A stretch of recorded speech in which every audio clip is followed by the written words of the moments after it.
ശ്രീകൃഷ്ണാർപ്പണമസ്തു. എല്ലാവർക്കും നമസ്കാരം. ആത്മാവിനെ അറിയാം 63 നായന്മാരിലൂടെ മെയ്പൊരുൾ നായനാരെ കുറിച്ച് മനസ്സിലാക്കാം. തിരുക്കോയിലൂർ എന്ന സ്ഥലത്തെ രാജാവായിരുന്നു മെയ്പൊരുൾ നായനാർ.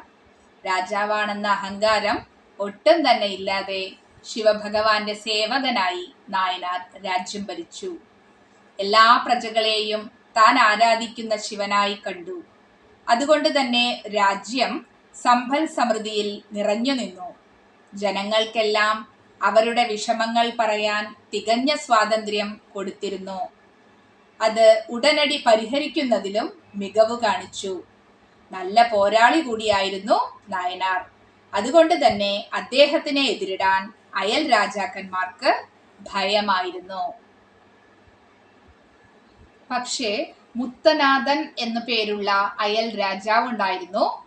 രാജ്യത്തിന്റെ സമൃദ്ധിയും രാജാവിന്റെ മികവിലും അസൂയ തോന്നി. പലതവണ യുദ്ധത്തിന് ഏർപ്പെട്ടപ്പോഴും തോൽവി സമ്മതിക്കേണ്ടി വന്നു. നേരെയുള്ള യുദ്ധത്തിൽ നായനാരെ തോൽപ്പിക്കാൻ കഴിയില്ലെന്ന് മനസ്സിലാക്കിയ മുത്തനാഥൻ ഒരു കപടത പ്രയോഗിച്ചു. ഒരു ശിവയോഗിയുടെ രൂപം ധരിച്ച് നായനാരുടെ കൊട്ടാരത്തിലെത്തി.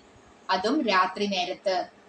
രാജാവിന്റെ കിടപ്പറയ്ക്ക് ദത്തൻ എന്നു പേരുള്ള വിശ്വസ്തനായ കാവൽക്കാരൻ ഉണ്ടായിരുന്നു. രാജാവിന് ഉറങ്ങാനുള്ള സമയമാണെന്നും ഇപ്പോൾ കാണാൻ കഴിയില്ലെന്നും പറഞ്ഞു. ഉടനെ തന്നെ കാണണമെന്ന് വളരെ രഹസ്യമാണെന്നും കപട സന്യാസി പറഞ്ഞു.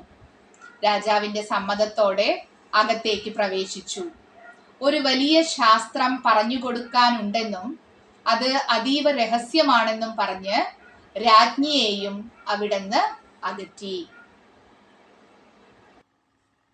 ആരുമില്ലെന്നറിഞ്ഞപ്പോൾ ശാസ്ത്രം പറഞ്ഞു കൊടുക്കാനുള്ള ഭാവത്തിൽ നായനാരെ അടുത്തേക്ക് വിളിച്ചു.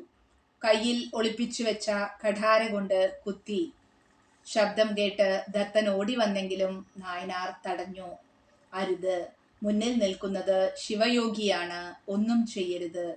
മാത്രമല്ല വളരെ സേഫായി രാജ്യാതിർത്തി കടത്തിവിടണമെന്നും ദത്തനോട് ആവശ്യപ്പെട്ടു.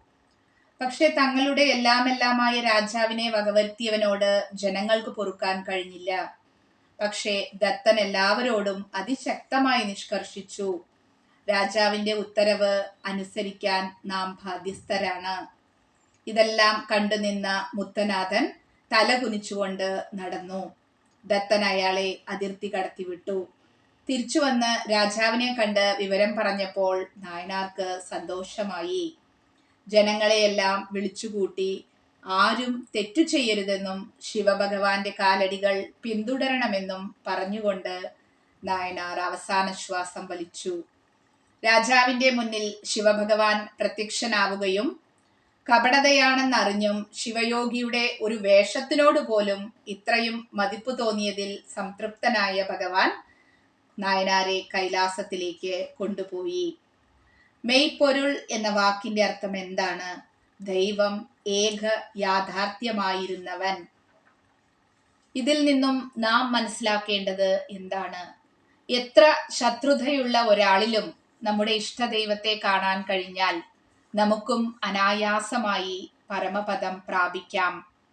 ഒരു നല്ല ഭരണാധികാരി എങ്ങനെയുണ്ടാവും എന്നുള്ളതും അങ്ങനെയുള്ള രാജ്യം സർവ്വ ഐശ്വര്യങ്ങളുണ്ടാവുമെന്നും ഇതിലൂടെ മനസ്സിലാക്കാൻ കഴിഞ്ഞു. രാഷ്ട്രീയവും പാർട്ടികളും മറന്ന് നമ്മളിൽ ഒരാളായി ഭഗവാന്റെ വിശ്വസ്തനായ ഒരാൾ ഭരണത്തിൽ വരാൻ നമ്മുടെ മൗലിക അവകാശം ഉപയോഗപ്പെടുത്താം. ഓം ശിവശക്തൈക്യരൂപിണ്യേ നമഃ. അടുത്ത നായനാരുമായി വീണ്ടും കാണാം. അതുവരെ നന്ദി, നമസ്കാരം.